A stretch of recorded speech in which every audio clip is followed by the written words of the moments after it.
오늘 주신 말씀 가운데 히브리서 첫 번째 히브리서 이야기란 제목으로 말씀을 나누려고 합니다. 오늘부터 이제 히브리서를 시작하게 됩니다. 하나님의 말씀이 우리에게 임하셔서 우리 구주 예수를 더욱더 사랑할 수 있는 복된 이 시간이 되기를 주님의 이름으로 축복합니다. 성경을 볼 때에 사실 성경의 배경을 정확하게 알고 있으면 이 성경에서 쓰여지는 단어나 아니면 성경에서 무엇을 말하고자 하는지를 정확하게 알 수가 있습니다. 왜냐하면 오해할 수도 있기 때문이죠. 뭐 유대인의 전통이나 아니면 장로들의 관습이나 이런 것들은 사실상 이 배경으로 우리가 지식을 알지 못하면 왜 예수님이 그런 상황이 되었을까라는 그런 의문점을 갖게도 되고 잘못 이해하게 되면 오해를 할 수도 있는 그런 상황이 됩니다. 그래서 문구만 보고 판단하지 않기 위해서 이 상황이 어떤 상황인지를 정확하게 알아야 된다는 겁니다. 그래서 오늘 히브리서의 기본적인 내용부터 우리가 같이 나누려고 하는데 사실 히브리서는 누가 썼는지 정확하게 아직까지 알려지지 않았습니다. 그리고 정확한 대상자가 누구인지도 정확한 그런 이 사람이다, 저 사람이다, 저런 부류다 이것도 명확하지는 않습니다.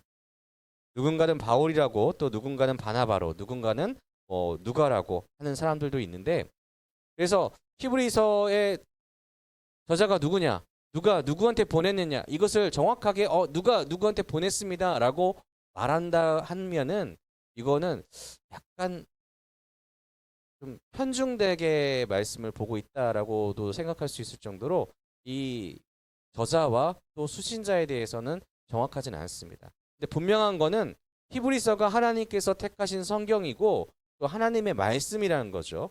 그리고 이 히브리서는 성도들에게, 이 듣는 이들에게, 읽는 이들에게 명확하게 이 성경이 왜 쓰여졌는지 그 주제가 드러나 있습니다. 이 히브리서 제목은 헬라어로는 프로스 에브라이우스라고 하는데 직역하면은 히브리인들에게라는 그런 표현입니다. 히브리인들이라고 하면 유대인들을 이야기하죠. 그래서 성도들을 권면하기 위하여서 쓰여진 것은 분명한데 그 대상이 유대인들한테 했다라는 겁니다.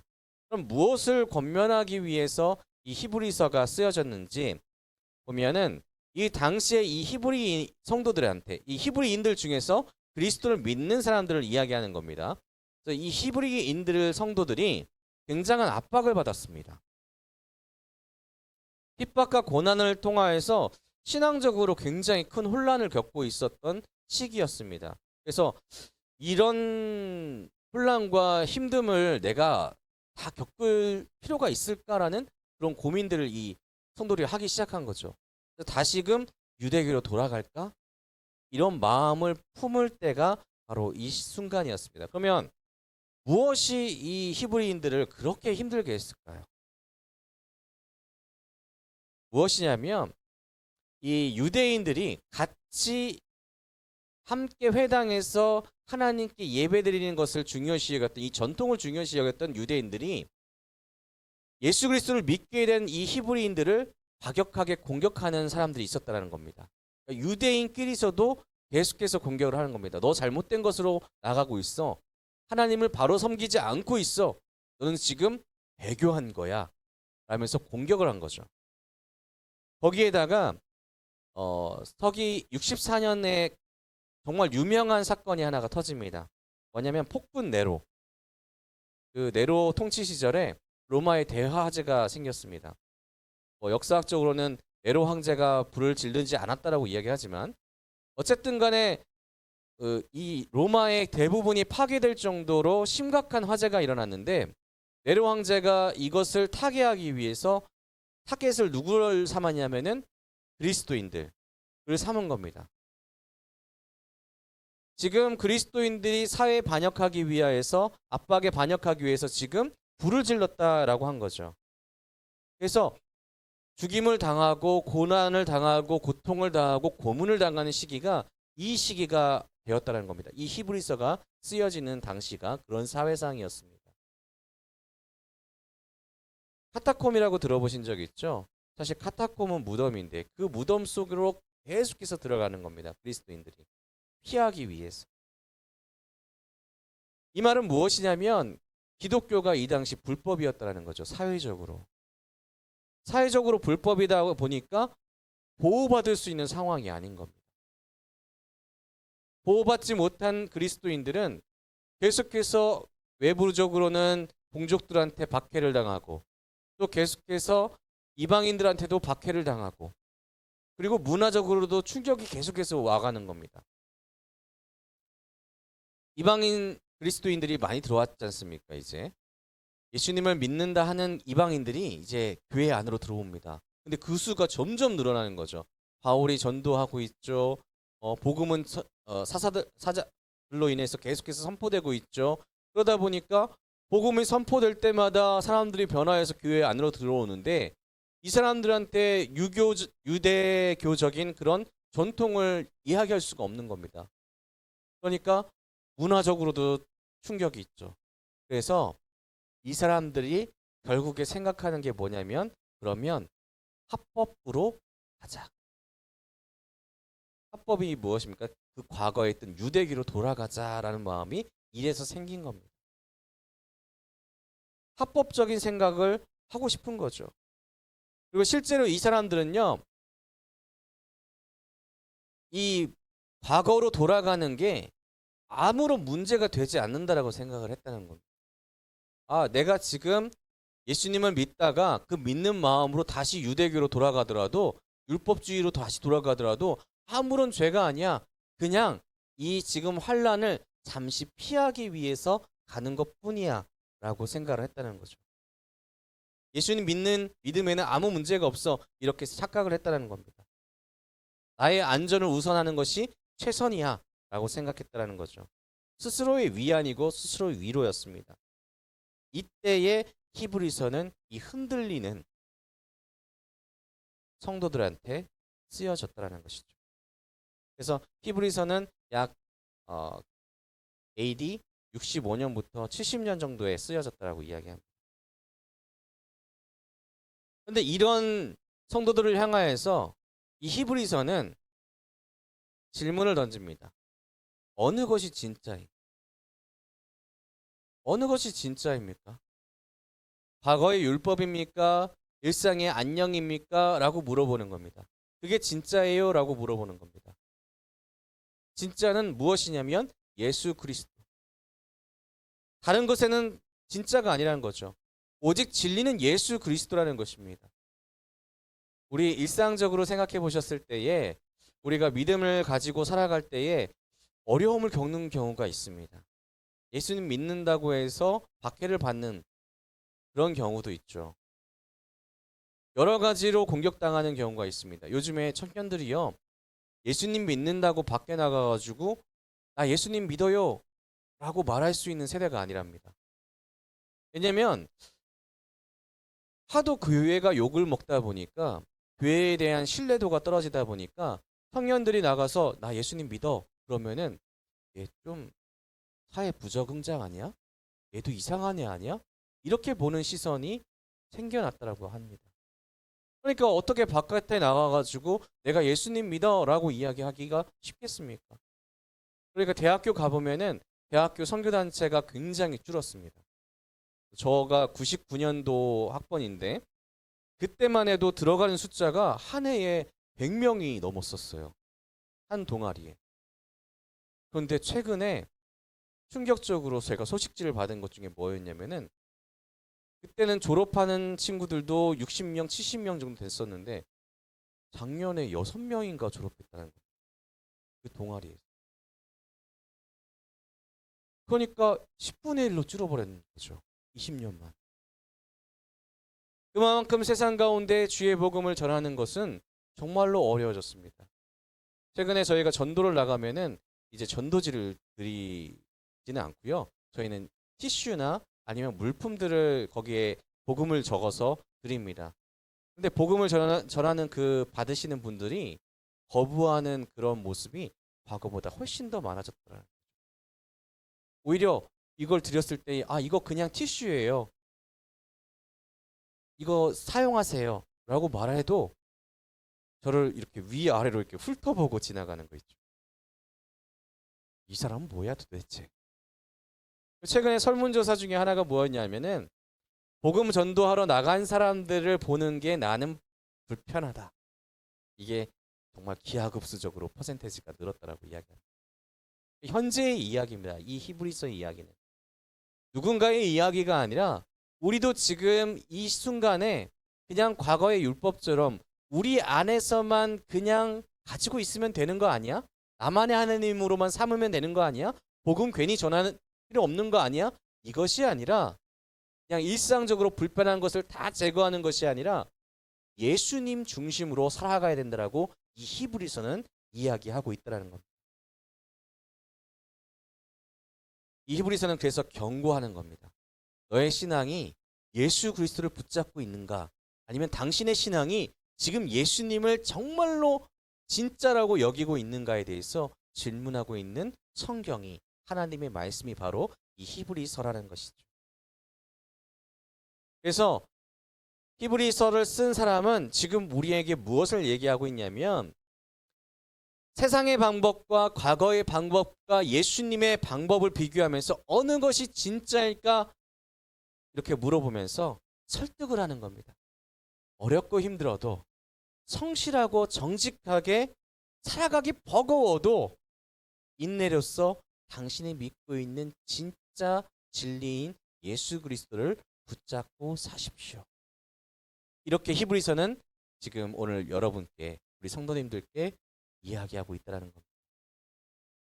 그럼 히브리서가 그냥 참아, 그럼 참고만 있으세요 라고 이야기하느냐? 그건 아닙니다. 예수 그리스도께서 도우실 것입니다 라고 위로까지 합니다. 예수님께서 완전하고 영원한 구원의 그런 사역을 이루셨죠. 우리 죄를 사하기 위해서 십자가에 달려 돌아가셨습니다. 그 피를 다 흘리셨습니다. 물을 다 흘리셨습니다. 그러면서 우리의 죄가 덮어졌죠. 그리고 예수님께서는 우리가 가장 두려워하는 대적을 이겨버리십니다. 진시황이 두려워했던 것이 무엇일까요? 죽음이죠.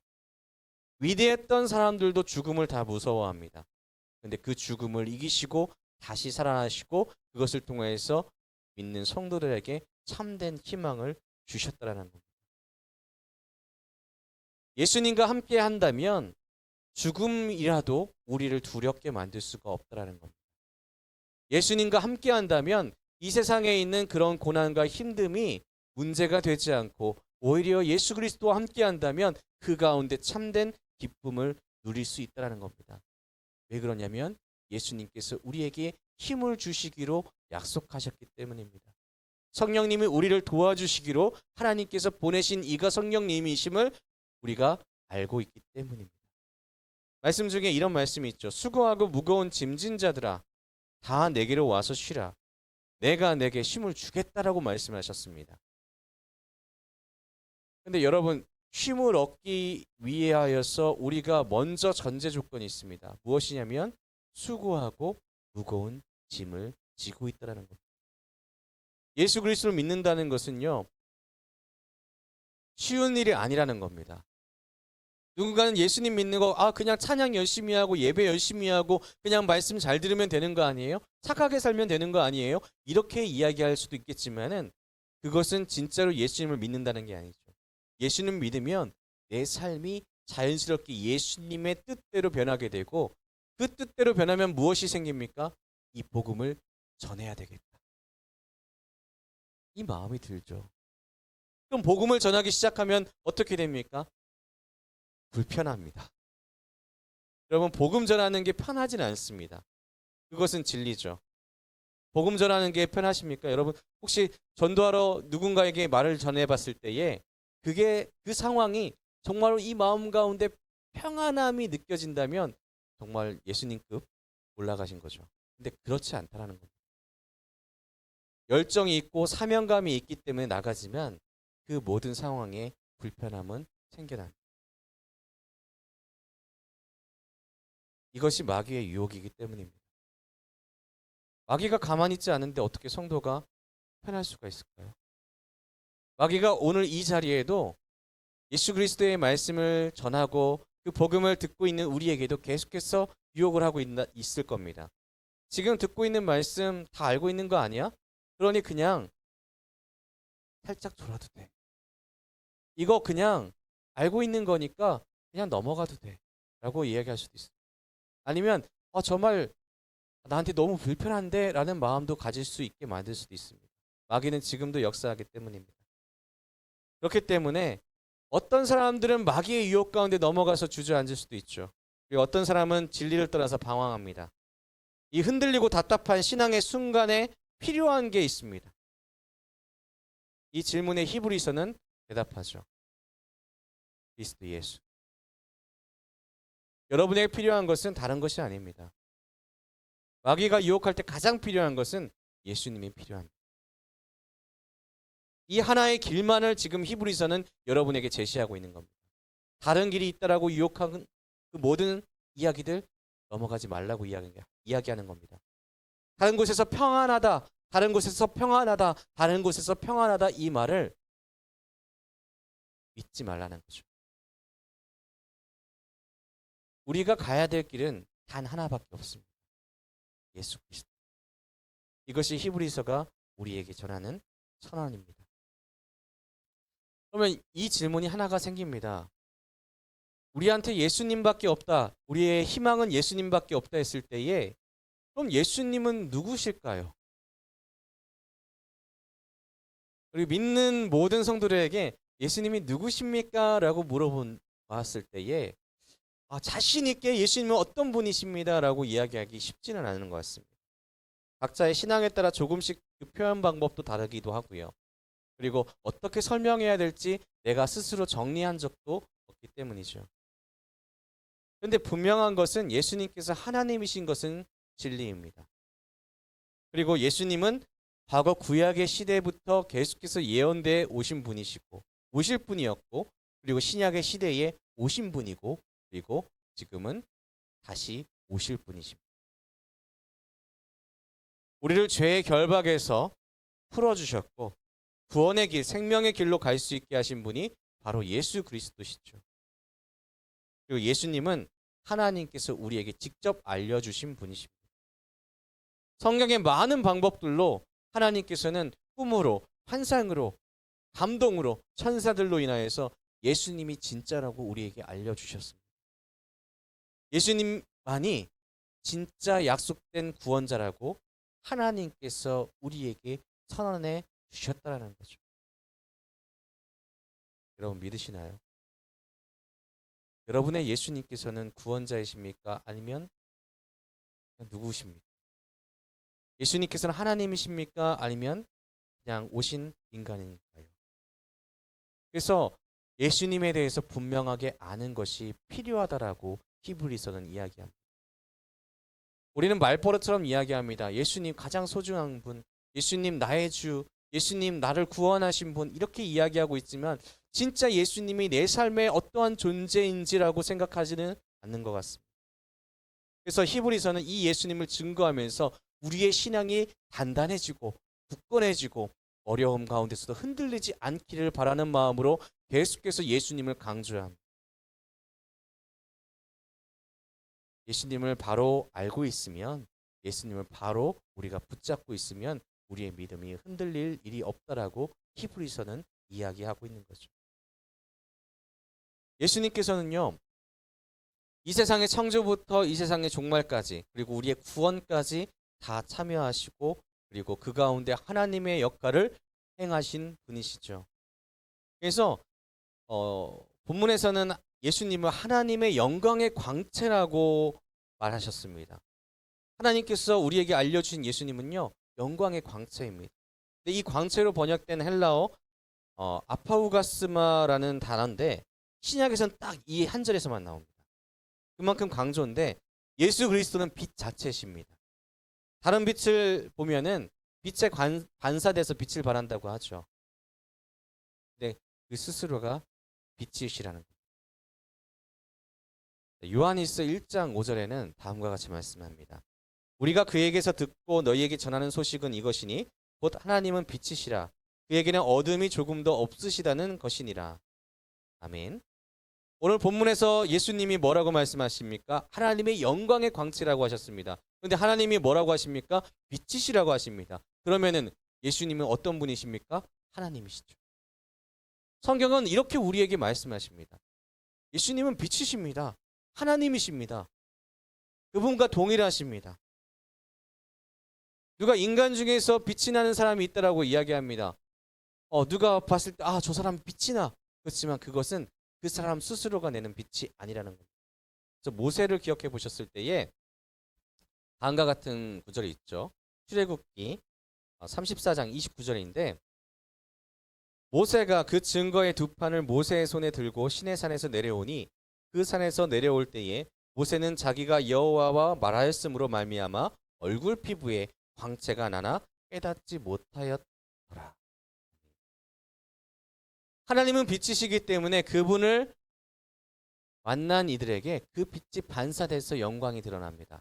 그런데 이거는 인간이고 예수님은 어떤 분이시냐면 다릅니다. 마태복음 17장 1절부터 2절을 우리 같이 한번 읽어봤으면 좋겠습니다. 시작. 엿새 후에 예수께서 베드로와 야고보와 그 형제 요한을 데리시고 따로 높은 산에 올라가셨더니 그들 앞에서 변형되사 그 얼굴이 해같이 빛나며 옷이 빛과 같이 희어졌더라.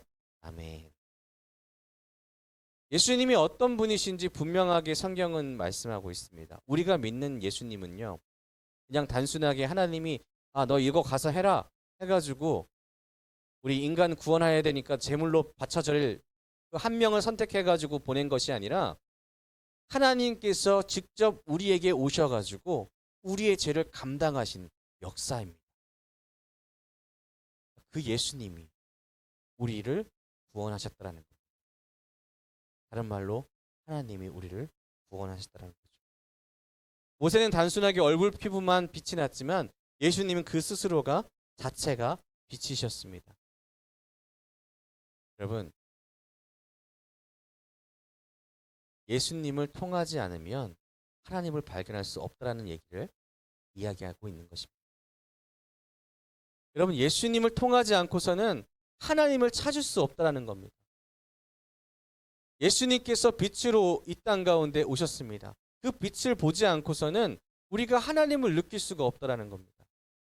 그렇기 때문에 우리 삶에 예수님은 너무나도 소중한 겁니다. 너무나도 기억해야 되고 너무나도 붙잡고 있어야 되고 너무나 감사한 분이라는 겁니다. 예수님은 그저 하나님이 보낸 선지자가 아니라는 거죠. 여러분, 예수님은 어떤 분이십니까? 이제 하나님이시죠. 하나님이십니다. 본체이시고요. 말씀이십니다. 태초부터 지금까지 우리를 향하여서 아낌없이 그 구원의 역사를 행하고 계신 하나님이십니다. 예수님께서 창조하실 때에 같이 하셨고 구원하실 때에 같이 하셨습니다. 그렇다면 우리가 예수님을 떠나서 살 수 있을까요? 그리스도인들이 예수님을 떠나서 그리스도인이라고 말할 수 있을까요? 박해를 받고 있던 히브리 사람들이 다시금 유대교로 돌아간다는 것은 이 예수 그리스도를 잠시 멀리 한다라는 그런 의미가 있었던 것입니다. 그러니까 얼마나 무서운 죄입니까? 얼마나 무서운 일입니까? 예수님과 멀어지는 것은 우리의 생명과 관련돼 있다는 것입니다. 포장지에 속으면 안 되겠습니다. 까보면 아무것도 없는데 겉이 화려하다고 해서 요즘 유행하는 것이 있어요. 이벤트 중에서 명품 박스에다가 조촐하게 뭐 하나 놓고 이거 명품 백을 딱 줍니다. 받고 나서는 기뻐하죠. 와, 포장지가 굿땡이야. 무슨 되게 비싼 거야. 열거보면 아무것도 없는 속빈 강정처럼 세상에서는 우리에게 포장지로 계속해서 유혹할 겁니다. 많은 이단들이 그렇게 하고 있죠. 이곳에 진리가 있으니 이곳으로 오십시오. 이곳에 진짜 참 예수님이 있으니까 이곳으로 오십시오. 여기에 진짜 구원이 있으니 이곳으로 오십시오라고 이야기합니다. 하지만 그곳에 예수님이 존재하지 않는다는 겁니다. 여러분, 참된 예수님께서는 우리에게 그렇게 말씀하시지 않으셨다는 거죠. 누가 인간의 몸으로 지금 이 땅 가운데 예수님이 있다, 성령님이 있다, 하나님이 있다라고 얘기한다면 그것은 참된 진리가 아니라는 것입니다. 진짜는 지금 우리가 믿음으로써 붙잡고 있는 예수님이십니다. 보여달라고 하고 싶지만 볼 수가 없죠. 그렇지만 우리는 기다려야 됩니다. 인내해야 됩니다. 오늘 히브리서는 이 예수 그리스도를 우리가 분명하게 믿고 기다려야 된다라고 이야기하고 있습니다. 혼탁하고 어려운 세상 가운데 무엇이 진리일지도 모를 정도 어지러운 세상 가운데 참된 진리를 붙잡기 위해서 노력하는 우리 함께 가는 교회가 됐으면 좋겠습니다. 다른 것에 휘둘리지 않고 정말로 내 안에 예수 그리스도께서 살아 숨쉬는 것을 인정하고 그분이 나의 주인임을 인정하고 주님의 뜻을 구하여 날마다 기도로서 승리할 수 있는 우리가 됐으면 좋겠습니다. 바라건대 정말 2023년 우리의 신앙이 조금 더 성장하여져서 예수님께서 원하시는 삶의 모습이 되었으면 좋겠습니다. 그리고 더 하나 바라는 것은요. 제가 야고보서를 통하여서 느꼈던 그 믿음의 행함의 증거가 우리 함께 가는 교회에 있었으면 좋겠습니다.